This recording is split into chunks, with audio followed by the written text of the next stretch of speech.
Hi, it's Yudrin.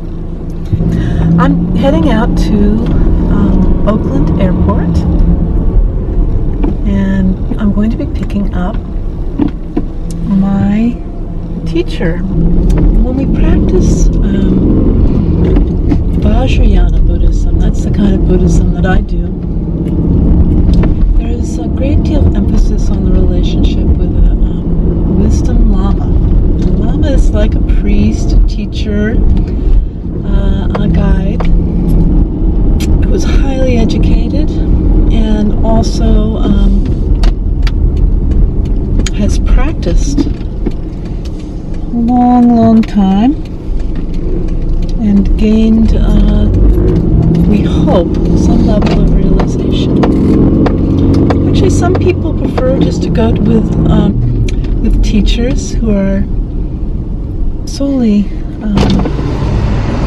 scholars. But I am most inspired by teachers who are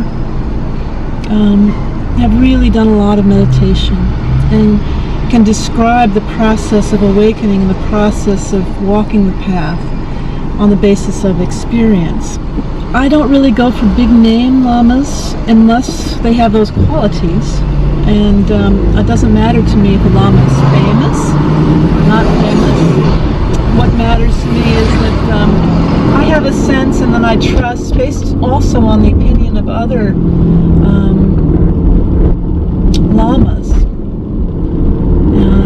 who also respect this person, that they have a quality of awakening. Because actually, the element of Vajrayana Buddhism that is most important, as far as I'm concerned, is trusting this Lama so much and trusting in their awakening so much that you can actually view them as a Buddha themselves, or that you can really believe they are fully awakened, not be doubting all the time.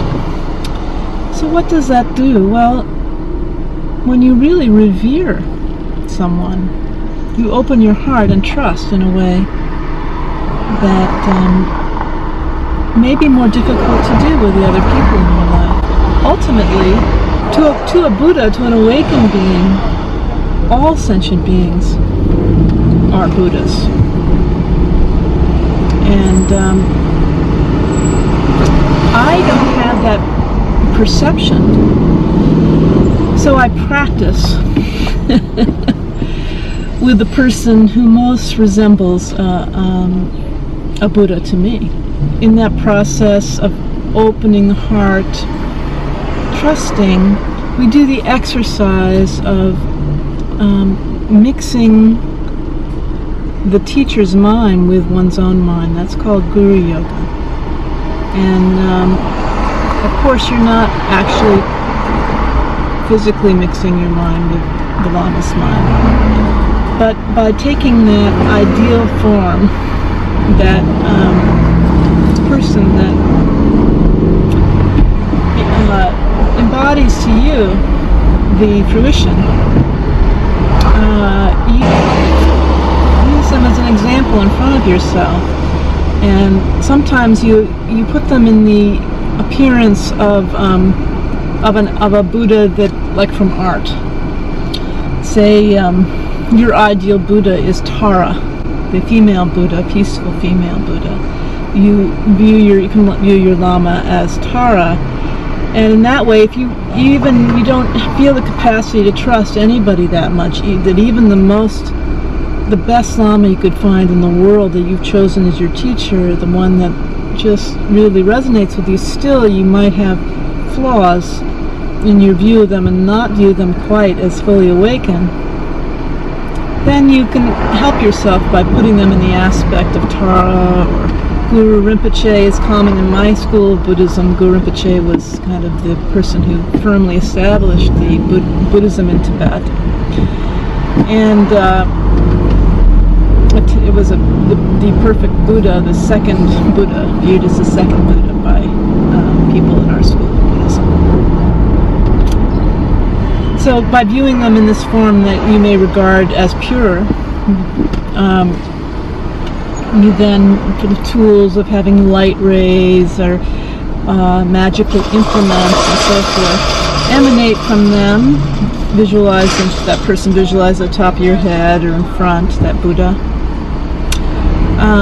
And their wisdom is coming to you in the form of insubstantial light phenomena, dissolving from their awakened form into yourself. And don't forget, you are Buddha. You are Tara, you are Guru Rinpoche, you are Vajrayana, whoever. And you are Buddha, originally, from the very beginning.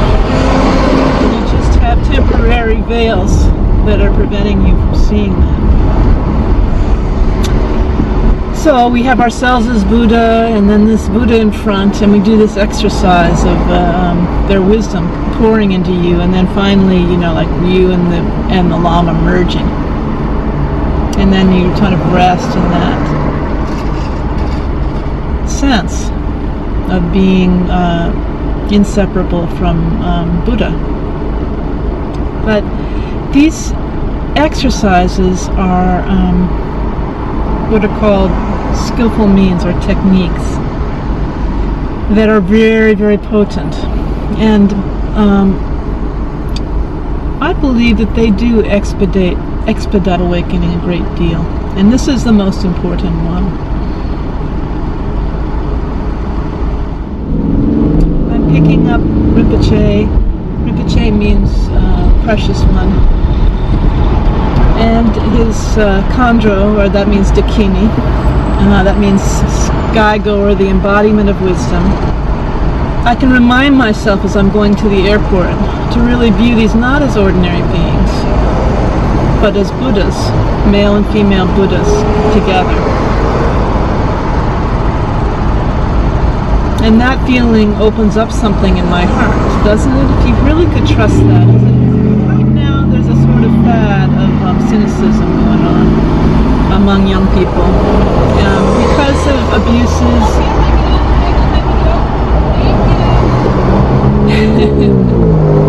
Because of abuses in the guru system and Eastern religion and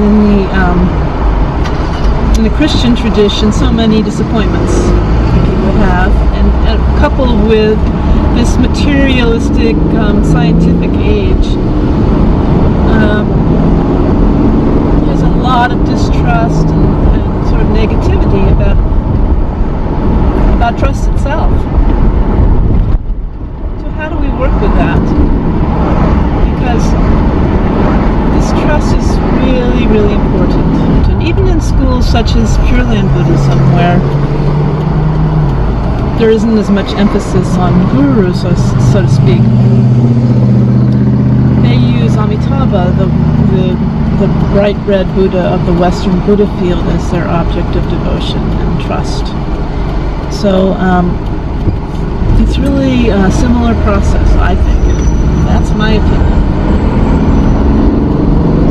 I'm going to the airport, and I didn't have a nice, clean, white greeting scarf for the Lama with me.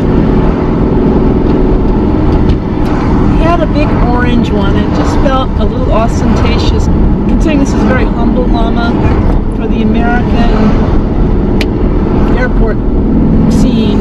And instead of bringing that, I'm not going to bring that today. But I did give some thought to it. And when you greet a Lama traditionally, Tibetan Lama, but some people carry this over and do this with Western Lamas, you can offer, it's a long white silk scarf. Oh, there might be, there's one here. And right in the car, I just went into my, there you go, long white scarf. So this I can feel like I can do without looking too strange, drawing attention unnecessarily. There you go. And so we present this in a certain way with our two hands to the Lama, and they, most of the time, they respond by putting this then over our shoulders as a kind of blessing or greeting. So that's good. And the main point is, when you meet these Lamas, just don't be too nervous. I was terribly nervous when I met my first teacher, Lama Tarchin Rinpoche. And I remember I'd been going to see his talks for a long time, then finally I walked into his home center and somebody just came up and said, okay, you must meet him. And they dragged me up to see him, and I was scared and I didn't know how to address him, whether to call him Lama or Rinpoche or Mr. Tarchin or what. And of course the Lama doesn't care. It's your heart that they care about. They don't care about you doing the correct thing.